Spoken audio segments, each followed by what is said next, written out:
Hi, everyone, and welcome to your commentary for lesson number 13. A meaningless world engenders fear.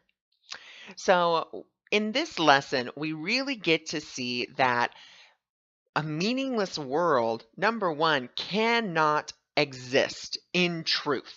It can't, because if it doesn't have any meaning, then it doesn't exist. Now, that doesn't mean that we cannot make up the meaning, because remember, a couple lessons back, I give everything the meaning that I give everything I see all the meaning that it has for me. We are imposing that meaning. We're putting it on to the screen. Now, something else that's really interesting. This is the first point where the course talks about the ego. Now, I like to see the ego as the personality self, the one that is attributed with a body. Okay, so that's how I like to see the ego. And I love this part of it as well because it talks about how now it seems that the ego is in competition with God to put the meaning onto the world.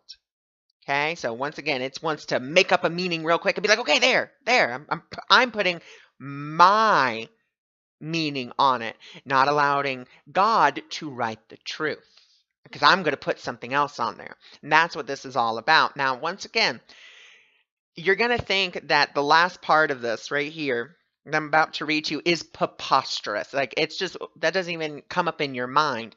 Well, it may not come up in your conscious mind. It doesn't mean that your subconscious is not fully aware of this. So it says, a meaningless world engenders fear because I think I am in competition with God. And so this thought brings up the thought of vengeance of the enemy. Well, of course, the ego sees God as its enemy. Now, once again, you may be being like, no, I don't. A lot of different thoughts may come up for you, a lot of different resistances. That's okay. You're not asked to understand this. You're simply asked to practice it and think about the thought when it comes up. But just realize that the reason that there is resistance is because the ego thinks that there will be some sort of retaliation from God. But remember, there can't be any retaliation from God because what is God? God is unconditional love. If he was anything else, he wouldn't be unconditional love. All right. So thank you so much for joining me for lesson number 13. I look forward to seeing you for lesson number 14.